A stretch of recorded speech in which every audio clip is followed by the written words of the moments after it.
Obsidian Gods, Book 2, Augurs Phage. Chapter 3, Sheep of the Flock. With regret, Miran began, sorrow heavy in her heart.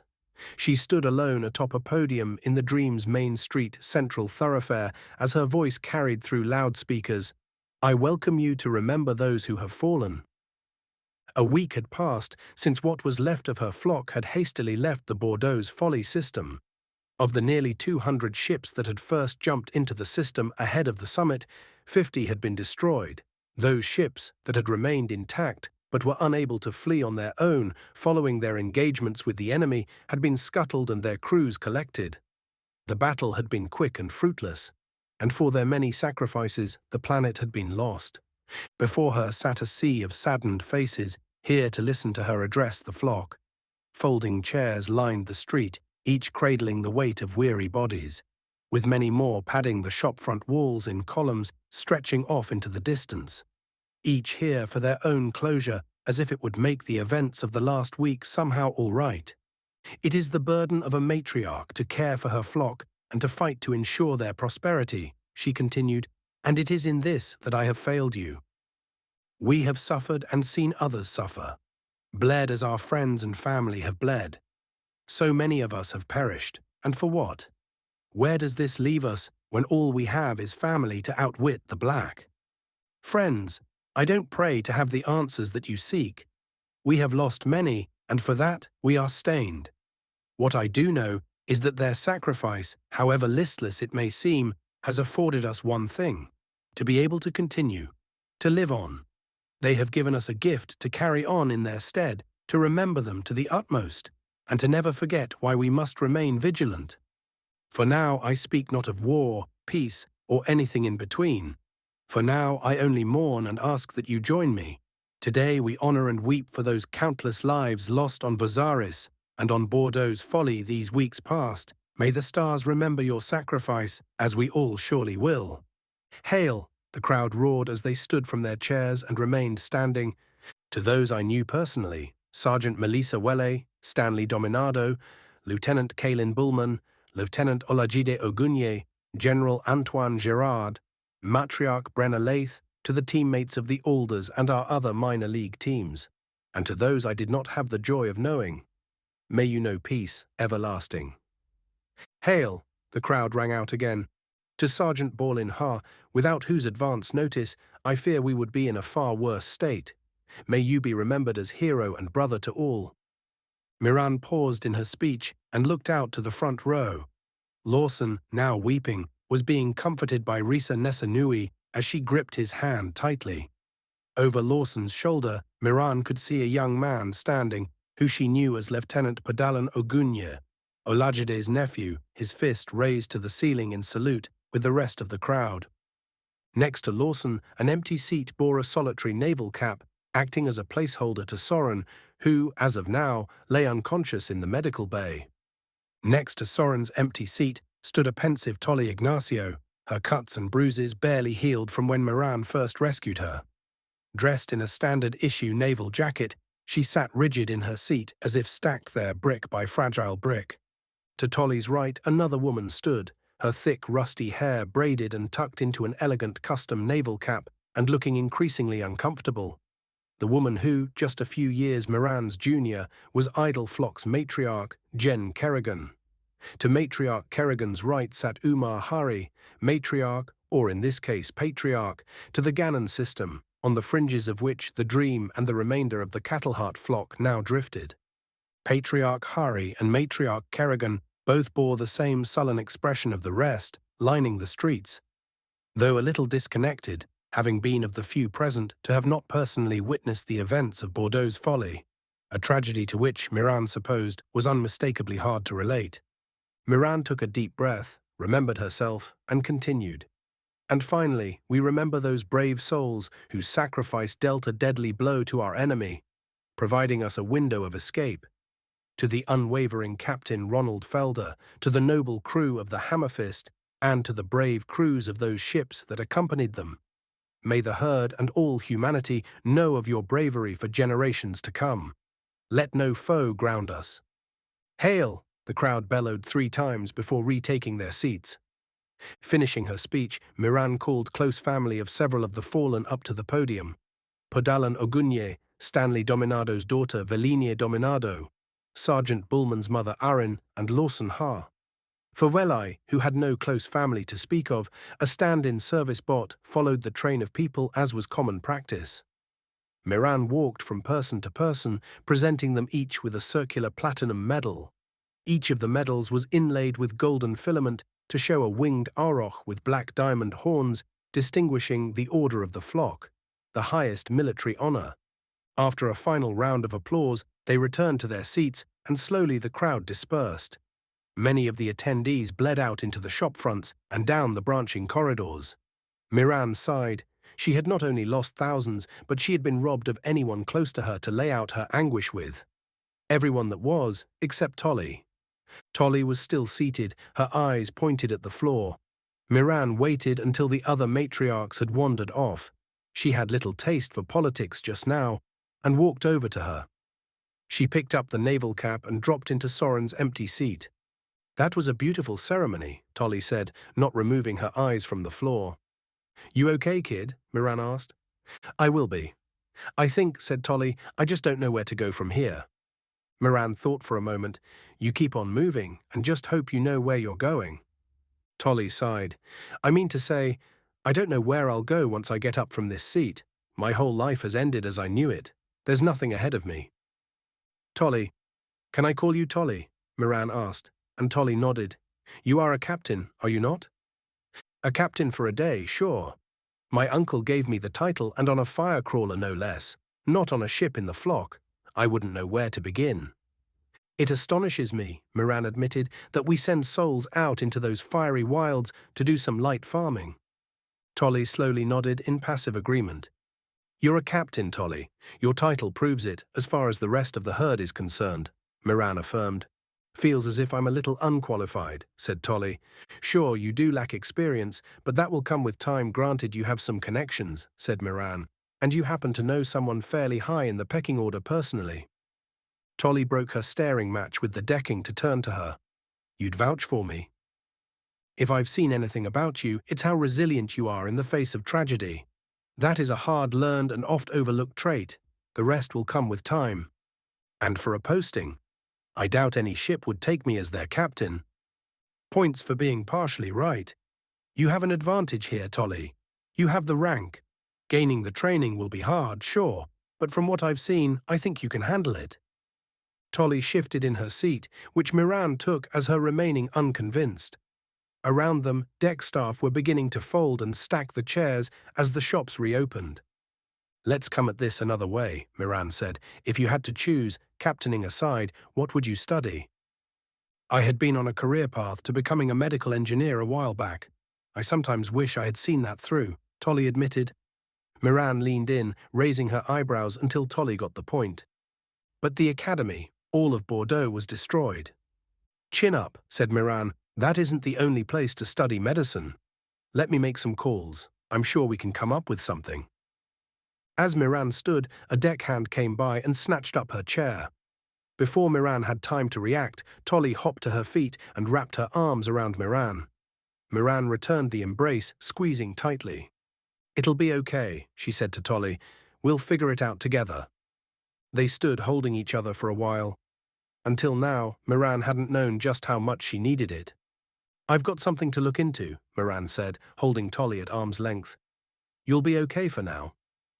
"I guess so," Tolly said. "If you need to keep busy, go see Coach Nietzsche on the gymnasium level. He can run you through some drills to keep you going," said Miran. "You do like sepak, don't you?" Tolly noticeably cringed at this. "I'll go to the gym then. Thanks, my matriarch," Tolly said, moving to bow. "Call me Miran," she said, turning to leave. After seeing Tolly off, Miran walked the thoroughfare, glancing into each of the shop's windows she passed by. She peered into one shop near the end of the row, an upscale tailor's. Inside, a man that bore the same hairstyle, height, and profile as Soren's stood rigidly on a box, getting fitted for his officer's uniform. The man glowed with pride as the tailor walked around him, brandishing a hand scanner. It suddenly hit her that this man's impending promotion and his happiness along with it was only possible due to the loss of officers in the flock. So many lives had ended that they were now forced to fill countless positions throughout the flock, having even taken on several hundred new bodies when they passed through the Laval system and more when they reached the outer edges of Ganon. So many ships were lost, and their numbers were so few that Miran wondered whether they even had enough left to constitute a functionally complete flock. Spiraling now, Miran's mind kept racing. That was until she rounded a corner, and her boot sank in a patch of freshly watered, mushy grass. From across the lawn, the garden's caretaker dropped his arms, embarrassed that he failed to warn her.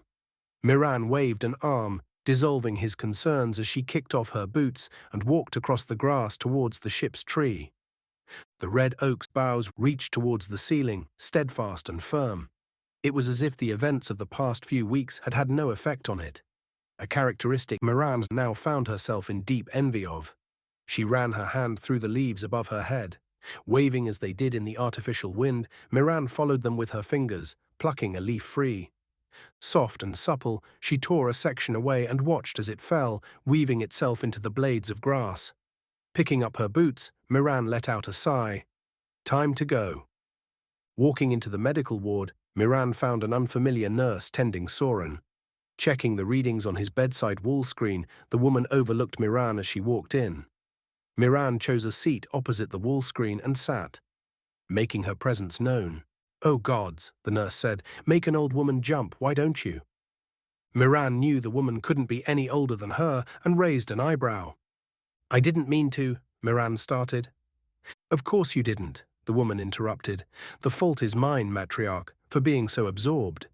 It's just I've been watching over this poor soul since Malfiorda, and I tend to get a touch carried off when curiosity gets involved." "You were on Bordeaux with Soren when he was rescued?" Miran asked. "Aye, Captain Djukovic, and it's his luck I was," she said, "with the state he was in when I found him. Gods only know if he would have survived if I'd not been there and taken holiday like I was supposed to. How is he now? I've never seen him in such poor shape." "Stable but in an induced coma. His fever has relaxed some, though I'm not quite sure what to make of his muscle stiffness," she said as she raised one of Soren's arms from the bed and let it go. Lazily, Soren's arm drifted back down to rest at his side, as if in microgravity. Apart from that oddity, he seems to be fighting through it. "Whatever it was," the nurse said. "I'm sorry, I didn't get your name," asked Miran. "Diega Vaness, field nurse," Diega introduced herself. "Poor shape you said, sure, but he's on the mend, just you wait. Wish I could say the same for that other boy." "Connor Henrik," Miran corrected. She figured she'd owed Tolly least as much. "Right, Connor. Pity he didn't come with us, just walked off back into the forest. All for someone he found quite dear, a touch of heartbreak if ever there was. He must have gone looking for Tolly, the young woman we pulled from a fire crawler," said Miran. "Tolly?" Diega stopped and turned to face Miran. "Tolly Ignacio." "You know her?" Miran asked. "Only briefly. I tended to her a few weeks back when days were simpler. Poor thing. First she loses her crew, her uncle, now her love and her world. It's almost as if tragedy were riding her coattails." Miran listened intently. She hadn't known of the loss of her uncle before now. Maybe Diega spoke a bit of truth. Sorrow was this girl's trademark of late. Diega finished her final checks and headed for the door. "If you see Tolly," Diega started, "tell her, oh, I don't know, tell her something." Miran nodded and waved the woman off. "It seems sorrow is filling buckets around here," she said, turning to Soren, who still lay unconscious. He lay still as a bit of dead wood resting atop a stagnant pond. His face was pale and bruised, as if he'd suffered a beating. Miran wasn't sure if it was injuries from the shuttle crash finally showing through or if something more horrific had happened to him. All she knew now was what she could see but not touch, speak at but not hear a response. For now he was little more than furniture decorating the sullen landscape of her life as of late. He, a reminder she'd rather not have, pressed on her in a way she wasn't expecting. Miran began openly weeping, slowly at first, a tear trickling the length of her face. Then a torrent blew down the facade of her resolve, and she allowed herself to feel it. Sobbing now, she gripped Soren's hand and rested her head on him, soaking his bed sheets and hospital gown. "You better not die," she managed to get out between sobs. "You better not." It was several minutes before her awareness kicked back, forcing the well dry, and her focus returned. Determined not to spend the whole day cowering on Soren's lap, she let go of his hand and stood. "You still have a court-martial coming your way. Best you not forget that," she said. "You better not leave. Not again." Everything she knew was in disarray. Her friends were dead, wounded, or missing. Her station was in jeopardy, and Tolly, the one good thing she was able to effect after all of it was done, was hurting in her own right. Miran knew she needed to get out of her own head. It was in times like this that she would normally turn to Sepak, and now she figured was as good a time as any to pay the courts a visit. "She has some innate skill, Matriarch," Phage said to Miran. They were standing on the edge of the court as Tolly juggled the Sepak ball with a boy no more than 10. Each set they would pass back and forth as the young boy set Tolly up for a spike, only for her to miss and lose her footing, impacting the floor with her tailbone. "At least until she tries that." Miran smiled at this, an odd sensation in these times. "Give her time, Phage. If memory serves, I was barely younger and worse than her when I first came to the courts." "You were a prodigy, Miran, and you had the necessary focus," he said. "This one, however, something disrupts her." It was obvious to Miran what might be pulling her focus. She thought then that she could tell Tolly of the news of her friend Connor missing in the wild. Instead, allowing her to continue with her practice, she decided she would tell her later, when the time was right. "She's here to pass the time, not to be your next prodigy," Miran corrected. Phasgar's head slumped as he let out a heavy sigh. "It's not just her who seeks to pass the time." "Phasgar, I am sorry I have not come to see you before now," Miran started, thinking back to the stadium and the loss of the Augurs and many other of the lesser league teams who had been on the planet. "How are you?" "The flock is hurting." "I am no different," he said. "As you said in your speech, we have lost many." Miran nodded in agreement, not wanting to interrupt. "It was a lovely speech, Miran, he continued. "You have done our people proud. You have done the Augurs proud." The young boy had finished his set with Tolly now, leaving her to continue on her own.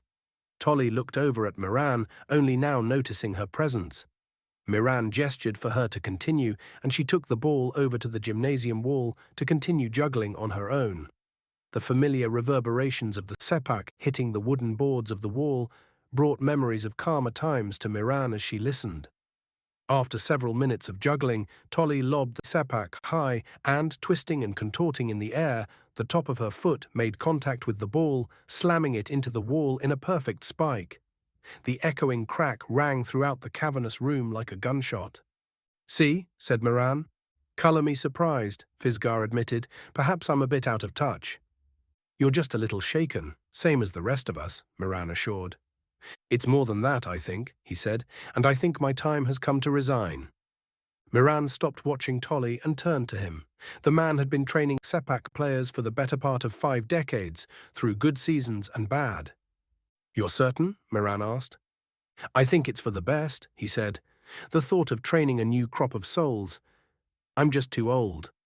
And besides, I've only ever known this flock, this ship. I would very much like to see what else the Federation has to see. Who knows, maybe I'll venture out to the sovereignty, into the Vassa worlds, or maybe I'd even like to see what those fells are like someday. For now, though, I think I'll start small and spend some time on Ganon. I'll admit, I hadn't ever considered you would retire one day. When will you be leaving us?" "Immediately. Seems little point to stay on when there's no team to train. I'll need a few days to get a few things in order. After that, well..." Miran tried not to show her discomfort. Saying goodbye to a mentor in any situation would be hard, but to lose another friend now hurt. She knew that due to the man's advanced age, this would likely be the last time she saw him. Miran stepped in and grasped the old man by the waist, pulling him in tightly. His bones creaked as he squeezed her back. Stepping away, she let him go, another connection fading into black. All that remained now for Miran was Tolly. Eventually, as Tolly righted her own ship, she too would abandon her. A bittersweet day that Miran knew was sooner than Tolly could admit to herself. Sure, one day, Soren may awaken and return to her, but she didn't know when that might be. That got Miran thinking. Soren might still be with her had his shuttle not been sabotaged and brought down. It was then that a sliver of hope opened on her horizon. She might not have anyone, in particular, grounding her at present, but she wasn't entirely without a cause. There was still the unanswered question of the stowaway, the murderer, that had plagued her from behind the curtains in her own flock. Duty that she could grasp onto. The task force might be almost entirely gone, but maybe she could get to the bottom of things. If not for Soren, then for Bullman, Olajide, Wele, for Stanley. She had a lot of work to do. Days pass into weeks, and Miran busied herself in her investigation. At first, she makes little progress, camping out in the old task force back room from ship sunup to well past ship night. It wasn't until the third week that the solitude began to weigh on her, and soon enough she managed to rope in Rissa and Lawson, joining her in a clerical capacity to help comb through endless databases of records. The assistance was welcome, but what Miran valued more was the company. Despite their lack of investigatory experience, neither Rissa nor Lawson objected, seeming to find comfort of their own in following her down the rabbit hole. As her fleet had neared the planet of Ganon, Miran had issued a halt on all crew reassignments, wanting to minimize the free-for-all of those wavering, making rash decisions in tragedy's wake. Many of the flock had instead opted to take their shore leave at this time. Apart from the several dozen ships undergoing moderate repairs in space dock, this left much of the flock alarmingly vacant, with a few ships empty entirely, drifting with their navigation control slave to Miran's own flagship. In the void created by Security Chief Olajide Ogunye's absence, Miran had opted to appoint his nephew, Lieutenant Padalan Ogunye, in his place, who, while sticking rigidly to his newfound security duties, also soon joined Miran's task force in a more diminished capacity than that of his predecessor. The four of them set out scouring records of ship-to-ship personnel transfers in the weeks leading up to Bordeaux and any and all instances of shuttle accesses on every ship in the fleet. This left them with mountains of data to sift through. How were they able to affect shuttles on ships across the ship at such an alarming rate? Padalan asked one morning before Miran had barely sipped her first cup of coffee. Their window was only a few weeks to get to those shuttles, Miran admitted, to have sabotaged each of them in such a short time so expertly. That's the ticket, said Rissa. I am having a hard time imagining that all of the ships had been infiltrated and sabotaged in such a short time by a single perpetrator. Do we know what connection the bodies you discovered in cold storage had to do with any of this? Working theory so far is that these people had discovered the stowaways' plans, or hindered them in some regard, said Miran. That's it, Padalan said, standing from his seat, his youthfulness shining through. What is? Lawson asked in counter-bemusement. Miran felt the man's disdain from across the room. She knew he was still hurt, still shaken, so much so that he hadn't made a snide remark since. You've been here a few days, and you think you've cracked it. Listen, Padalan urged. This stowaway, we know they are somehow connected to these bodies. We also know that no new bodies have been found since Bordeaux, since the shuttles were all destroyed. So we can assume from this that yes, they are all connected. We know this, Lawson spat. Padalan ignored him as if immune to his virulence. We are going about this search assuming that this person, or thing, was able to sneak through our security screenings and hop ship to ship several dozen times in the span of a few weeks. What if once they snuck aboard the Hammerfist, they never left? I'm not following, Rissa admitted. How could they have affected each of the shuttles while remaining on the Hammerfist? They didn't, Padalan said, calling up the image of the mangled corpses in cold storage. Rissa cringed at this, turning away. Miran just stared numbly. Slow down, Padalan, Miran urged. We've been at this a while. You might need to spell it out for us. Padalan considered that for a moment. What if the bodies here, he said, pointing to the image, rather than hapless victims that simply got in the way? What if these are just some sort of failed experiments? What if these are just the tip of an iceberg of some sort of genetic manipulation with the goal of producing tailor-made infiltrators that are indistinguishable from our own people? Absurd, said Lawson. The bioscans would have picked up their presence the same as it did for the first stowaway to board the Hammerfist. Not if they refined their recipe since then, Miran interjected. Stands to reason that they may have adapted their process to appear more and more human as they iterated. Exactly, said Podalan. If that's the case, then they wouldn't be detected passing between ships any more than our own citizens would be. A spectre in human skin. Miran shuddered at the implications of that.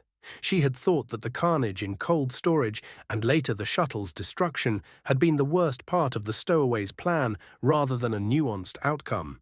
How realistic is this? Miran asked, not wanting to rush to conclusions. I'll admit the theory has its merits, said Rissa. Lawson, Miran asked, what's your opinion? Lawson shrugged. Miran postulated that might be the best answer she would get out of him. Podalan, as the flock's security chief, would you risk your reputation on this? She asked. Podalan paused in deep thought, but only briefly. My bones tell me to trust it, he said, and it's the closest to a working theory we may get. Each of you must understand the implications of this, Miran expressed, bending to look at each of them in turn. With the number of shuttles affected in such a short window of time, and with the number of mutated bodies discovered in cold storage, it is highly likely that we now have several hundred of these alien spectres spread throughout the flock. Miran let the fact sink in for a moment before asking, Chief Podalan, this matter now goes far beyond the abilities of this task force. I need you to mobilize what officers you can without causing too much panic. We need a way of detecting these interlopers. Matriarch, with much of the crew on leave in the Ganon system, I fear the problem has long ago breached containment, Podalan said. Perhaps you need to meet with the other matriarchs to discuss how to proceed. In the meantime, mobilize what you can, ordered Miran. The ships of the flock are sparsely populated. It should be easy to conduct a thorough sweep without stirring up too much concern. Be sure to devote as much manpower as you need to this, especially on the more populated ships. These spectres have demonstrated themselves to be experts at blending in amongst us.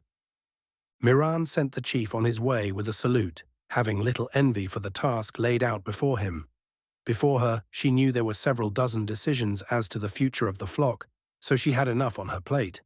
In the coming weeks, Miran came to a decision regarding the future of her battered flock. Of the remaining 147 ships that were now in an amendable condition, several of which remained in dry dock affecting repairs, still drifted in orbit around Ganon. Their crews had grown restless with some demanding answers on public forums, bulletin feeds, and several assemblies on the planet's surface. Miran knew she couldn't keep her head in the dirt, milling about with her task force, using it as a distraction forever. Her people looked to her, especially in hard times such as this.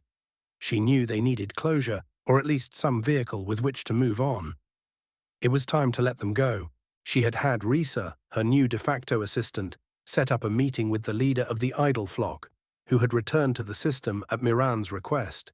It was a strange matter for one matriarch to summon another, Miran thought. The last time that happened, a world died. Miran had dressed in her typical finery, her hair tied back, and instructed her staff to serve the remainder of her personal food stores, much of which had been left over from banquets planned and rescinded by the destruction of what would have been most of her dinner guests. Miran knew she wouldn't have another excuse to share them before they spoiled. In the stateroom on her estate level, a large banquet table, designed to fit 3 dozen, had been lined with her ship's stores of Enic frond, a gift from the late matriarch Lathe. 4 table settings had been placed in the center, flanked by enough hors d'oeuvres to feed an army.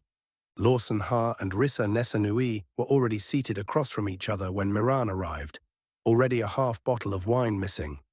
The two seemed almost happy as she entered, a scene she didn't want to disrupt. She hadn't seen Lawson smile in nearly a month. Rissa's eyes were locked on his, a love burgeoning between them. Formality rudely invaded as one of Miran's aides announced her entrance. The 2 table guests stood to attention half-heartedly, still lost in their shared enamor. Sit, please, Miran said, and before dismissing the aide added, and fetch another bottle of red for my friends. Matriarch, thank you again for inviting us, Rissa said with a short bow. It was refreshing to Miran to see someone so separated from all she had known to be this cognizant of ceremony. Is this about the task force?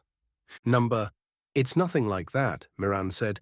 In fact, I'd appreciate it if you didn't mention the Taskforce, our stowaway, or the events leading up to Bordeaux tonight. Then what is this about? I sincerely doubt you need another parade planned, Lawson asked sardonically. Miran took a seat beside Lawson as an aide tried to assist with her chair. Miran brushed them off. You're here because I need you. I need my friends. And what better use is there for all this food, said Miran. I'm not complaining, said Lawson. Any excuse for wine in a time like this, I'll take. We're here for whatever you need, Risa assured her, even if there's no food involved. Yeah, because she's paying your paycheck now, Lawson quipped. The matriarch was paying yours for months, said Risa abashedly. Please, Miran interrupted, call me Miran. Of course. Miran, Risa corrected herself, a warm smile behind a wine glass. So really, why are we here? Lawson prodded. Miran took a swig of wine, downing her entire glass. You're here for me. I'm here to discuss Federation matters with our guest, said Miran as she stood and directed her attention to the estate room entry. Matriarch Jen Kerrigan entered, an aide announcing her in tow. Lawson rocketed to his feet as he realized, joining Risa and Miran in standing. The reds and whites of the other matriarch's gown lit the room ahead of her like a torch through darkened streets, a light untouched by the night around her. Her chestnut skin was smoky in the dusklight of the banquet hall. A cybernetic implant wrapped the left of her cranium to which she showed little self-consciousness, choosing to wear her hair long and in a way of stark contrast to it. Miran hadn't noticed the implant before when her naval cap covered it during the eulogy. You weren't lying when you said there would be food, Matriarch Kerrigan said. Welcome, Matriarch Kerrigan. I'm glad you've come, said Miran, greeting the woman with a hug. Matriarch Kerrigan walked over and accepted a seat next to Risa. Miran sat, as did her other guests. I came as soon as I was able, said Matriarch Kerrigan. You sounded serious in your message. Miran recalled the message she sent, a quick plea to save her as she drowned in her fears. She remembered how she'd felt just seconds after sending it, the weight that lifted from her. It wasn't until this moment now, however, that the anxiety truly evaporated. In a manner, yes. I asked you here to offer you something. This isn't something I take lightly, nor is it something that will win me any love amongst my citizens. But I believe that it will be the right way forward, Miran said. Risa and Lawson pretended not to show their intrigue at this, busying themselves in the plates of food around them. Colour me captivated then, Matriarch Kerrigan said. I trust that you'd act in the best interest of the herd, as is the call of all matriarchs. And it's this call that I feel must be heeded. Matriarch, Miran started, holding to her words lest they run away. Jen, I want you, idle flock, to absorb my fleet. Risa and Lawson each paused their chewing, unable to resist eavesdropping. That's interesting, Matriarch Kerrigan admitted. Do we even have the power to do that? We do, Miran assured her. It's well within my rights as matriarch to offer such a merger. Some of my captains have come to me independently, however, and I have given them leave to join up with veiled flock. What I offer you is the remainder. Kerrigan considered her following words carefully. Miran knew this was out of sorts, an unforeseeable situation carved into law when the Federation was founded, something never exercised until this very moment. It was unimaginable, though so was everything that had happened lately. The cattle-heart flock is beaten, battered, defeated, Miran clarified. We have lost nearly all of our defensive force, left vulnerable other families and industry ships that had depended upon that protection. Kerrigan let out a deep gust of air. You will certainly stir some shit with this, she said. I'll tell you what I can do. Open the call for relocation. If a good portion of your flock, or hell even all, choose to join with me, then so be it. Some may even choose to remain on Ganon or head elsewhere in the black. Give them the choice. So you'll accept my offer? I'll even throw in the dream to sweeten the pot, Miran prodded. Kerrigan nodded. What will you do? There's not much out there for a matriarch without a flock. I suppose I'll need to figure that out, Miran admitted. Why not stay on the dream? The idle flock would be stronger with you, said Kerrigan. A flock doesn't need two matriarchs, Miran said, and the dream doesn't need two captains. I imagine many would see me resign following this decision. I don't know if that's true, Matriarch, Rissa chimed in. I can see it, though I don't share that particular viewpoint, Lawson said, still nervously sipping his wine. There may be some that see this as forfeit. Can I blame them? Miran asked, gulping down another glass. You wouldn't have to, you know. Matriarchs are leaders for life. Our decisions are made in the best interests of those under our care, said Kerrigan as she proffered her glass to Lawson as he poured himself another. Miran knew the law, the way of federation. Still, she knew things weren't that simple. She ruled by the approval of her flock, a flock she had seen brought low. There was no future for the cattle heart or the ships that had formed it under her tutelage. On to other things, Kerrigan said. Pauline Tranton, my representative to the summit on Bordeaux's Folly. You've heard no word from her people? Nor anyone left behind. That system is a ghost, Miran said, her mood shifting towards sullen. It's a graveyard now. Just like Vosaris, Kerrigan said, placing down her full glass. Gods Miran ye. Any idea what we're facing? I'm afraid not, she admitted. We have a name, a face, though I'm beginning to doubt he showed me his true self, and telemetry from their stealth ships and suits, but not much else. Their capabilities were far above our own. We subdued them only once through great sacrifice, a tactic that we cannot employ again. The four of them sat for a moment before returning to their drink. The food around them was plentiful, the night barely over, and for the first time since she had become matriarch, she had a conversation among equals. This has been Chapter 3, Sheep of the Flock of Augurs Phage, Book 2 in the Obsidian Gods series. Original content written by Eric Berndt, all rights reserved. Thank you to my patrons on Patreon. If you liked the chapter, please consider liking and commenting below your thoughts. Your feedback helps immensely.